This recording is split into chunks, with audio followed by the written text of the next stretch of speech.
thinking about horrifying situations. Who wants to think about, focus on things that are painful and terrible?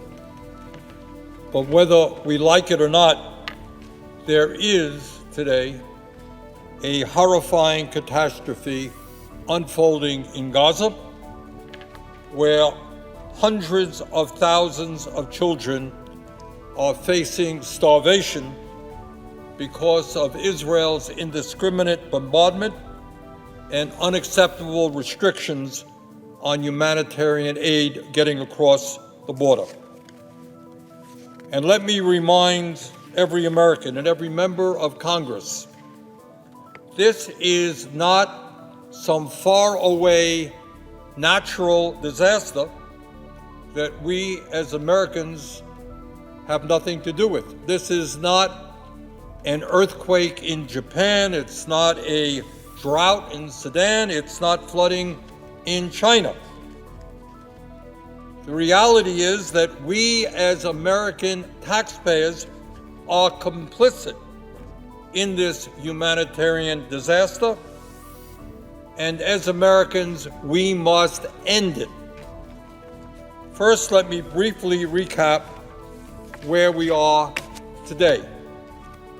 Madam President, Hamas started this terrible war with a brutal terrorist attack that killed 1,200 innocent Israelis and took 253 hostages, more than 100 of whom remain in Hamas's hands, including Americans.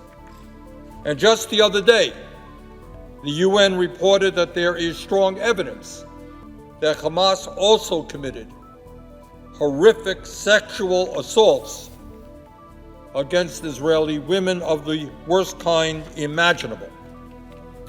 Nobody will or should forgive or forget those atrocities. As I have said many times, Israel had the right to respond to that attack and go after Hamas. But it did not, and it does not, have the right to go to war against the entire Palestinian people. And that is what Israel has done. For 5 months now, Israel has unleashed total war on Gaza, relying on widespread bombardment, including the use of 2,000-pound bombs. The results have been catastrophic. In the last 5 months, Israel has killed nearly 31,000 Palestinians and injured more than 72,000, 2/3 of whom are women and children. 2/3 of whom are women and children. The United Nations has had 165 staff killed by Israeli forces, more than in any other previous war. Some 364 health workers, people who were there trying to take care of the sick and the wounded, and 132 journalists who are reporting on the situation have been killed as well. Madam President, as this terrible photograph shows, the Israeli bombardment has left Gaza in ruins. 70%, let me repeat, 70% of the housing units in Gaza have been damaged or destroyed. Unbelievably, 1.7 million people in Gaza have been driven from their homes, taken out of their homes, and sent away without really knowing where they're going to go or whether or not they'll ever return or, in fact, be able to return to this disaster. And that 1.7 million people is 80% of the population of Gaza. Madam President, the civilian infrastructure in Gaza has been devastated, making life unbearable for the people who reside there. There is virtually no electricity and little running water. There is not a single fully functional hospital for the 2.2 million Gazans, despite the enormous medical needs that the bombardment has caused. People are getting injured, no place to go. And Madam President, as horrible and as unspeakable as all of this destruction is, we are seeing something today that is even worse. For months, the UN has warned that because of the Israeli blockade of food and water, starvation and disease were growing threats. They warned in December that a quarter of the population of Gaza, over 500,000 people, were one step away from famine. Since then, Madam President, the situation on the ground has only worsened.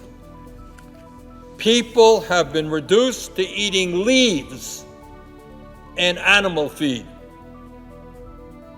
They are starving to death.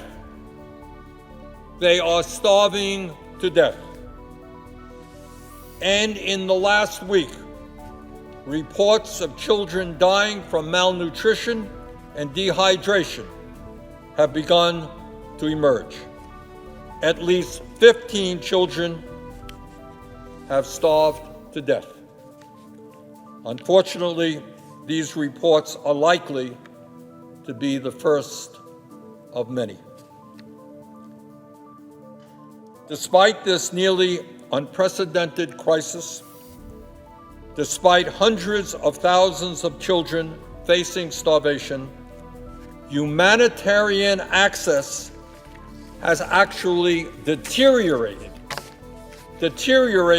during the last month. The needs are significantly greater, but the aid that is coming in is less.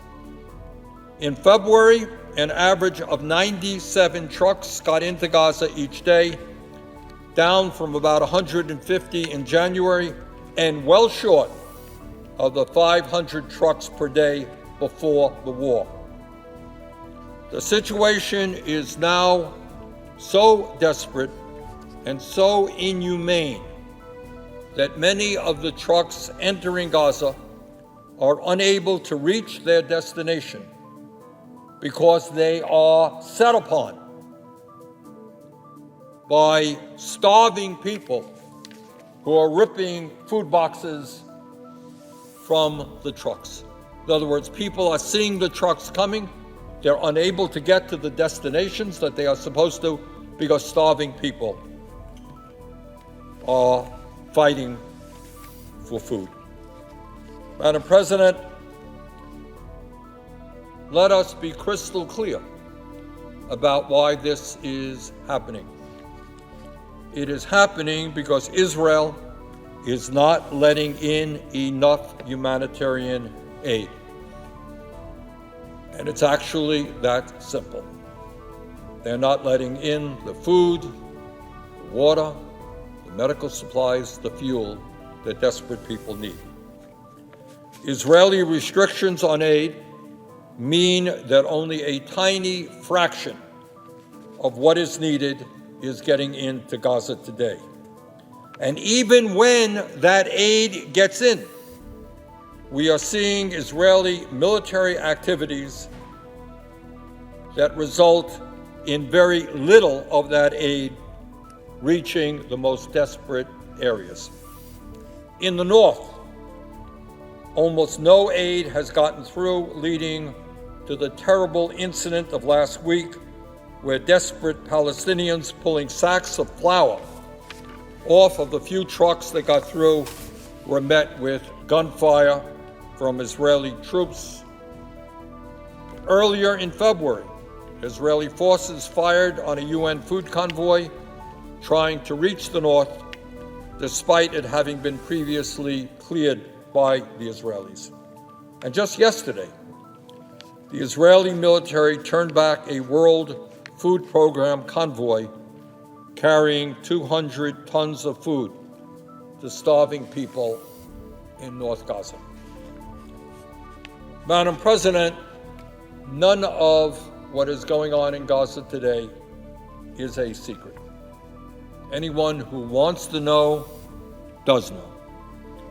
And let me share with you what some of our leading U.S. officials have said about the war and the current situation. President Biden has repeatedly called the Israeli bombing, quote unquote, indiscriminate, and called Israel's response in Gaza over the top. He said, and I quote, "There are a lot of innocent people who are starving, a lot of innocent people in trouble and dying, and it has to stop," end quote. President Biden this week said, quote, "There's got to be a ceasefire," end quote. "We must get more aid into Gaza." He also said, quote, "We're going to insist that Israel facilitate more trucks and more routes to get more and more people the help they need.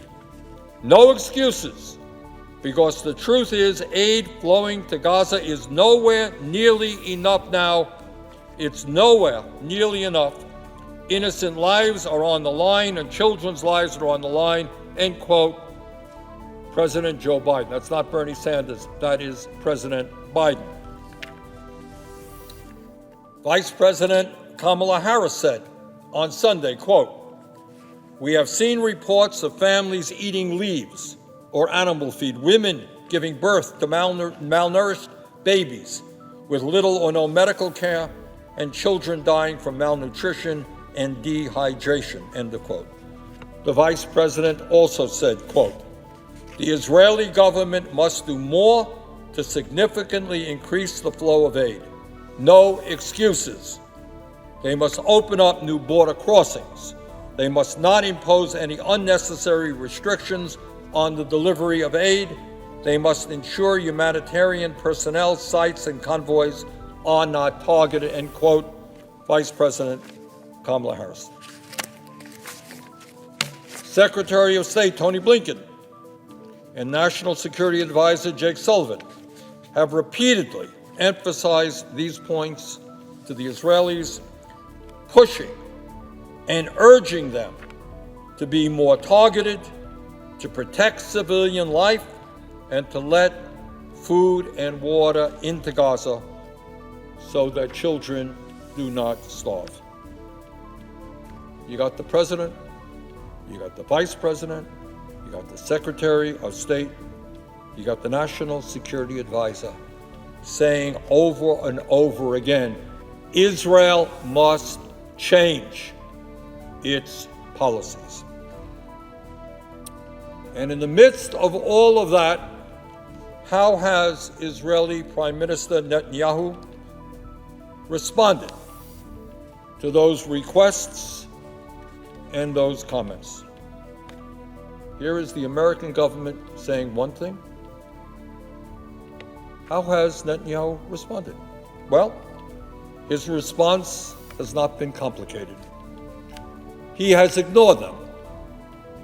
He has ignored what the President of the United States said, what the Vice President of the United States said, what many of us in Congress are saying, what the Secretary of State is saying, National Security Advisor is saying. He has ignored it all. Madam President, despite all of this, despite Netanyahu's refusal to adhere to any of the requests and concerns that our government has conveyed to him, the United States continues to pull out all the stops to support his devastating war against the Palestinian people. Year after year, we have provided $3.8 billion in military aid to Israel, U.S. taxpayer money. More recently, the administration requested and the Senate has approved, against my vote, I should add, another $14 billion in military aid to this right-wing extremist Israeli government. $10 billion of that money is completely unrestricted military aid that will buy more of the bombs Netanyahu is using to destroy Gaza. And just today, the Washington Post reported that the United States has delivered more than 100 military sales to Israel since the war began. That's right. Despite the scale of the devastation, U.S. taxpayers continue to fund this war. And today we learned that the administration has been breaking up these arms sales into Israel into smaller tranches to avoid triggering congressional notification requirements. That is unacceptable, and that is a brazen violation of the spirit and intent of the law.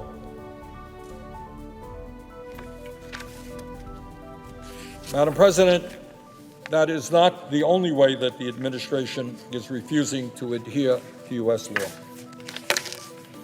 Israel's interference in U.S. humanitarian operations is in clear violation of Section 6201 of the Foreign Assistance Act. And that law and its language could not be clearer. So I want everybody to hear what the law says. Quote, "No assistance shall be furnished to any country when it is made known to the President that the government of such country prohibits or otherwise restricts, directly or indirectly, the transport or delivery of United States humanitarian assistance." End quote. That's the law. The law is that if a country prevents humanitarian assistance coming to these starving children, it is violating the law. It could not be clearer than it is. And I think very few people doubt that Israel is in violation of that law. Yet the administration and the Congress do nothing. The State Department doesn't even pretend to apply the Leahy law to Israel, refusing to properly track U.S. arms or even identify which Israeli units receive U.S. security assistance, a basic requirement of the law and a standard applied to every other country. Madam President, as I go around Vermont and around the country, it is my strong feeling that the American people are increasingly disgusted by the destruction of Gaza and the unbelievable misery that is befalling the Palestinian people who are there. And the American people want it to end. They don't want to be part of seeing children go hungry. They don't want to be part of seeing an entire community literally destroyed. Just the other day, and I hope my colleagues in Congress hear this, just the other day, a YouGov poll showed that 52% of Americans agree that the U.S. should halt weapon shipments to Israel until Israel stops its attacks on Gaza. 52%. And a lot of people were undecided, and those who supported it was much, much less, a small minority. Fully 62% of respondents who voted for President Biden agreed that the U.S. should stop weapon shipments until Israel discontinues its attack on the people of Gaza, while just 14% disagree. In other words, the American people in general and those who voted for President Biden in particular want this war ended. They want the destruction stopped. The American people understand a simple truth that we here in the nation's capital continue to ignore. And that is that it is absurd and hypocritical to publicly profess horror and Netanyahu's inhumane war, while at the same time, as we say how terrible it is, how awful Netanyahu is, at the same time, we ship tens of thousands of bombs to his army. It is absurd to criticize Netanyahu's war in one breath and provide him another $10 billion to continue that war in the next. But perhaps the most remarkable thing about this disaster is the fiction we tell ourselves here in Congress.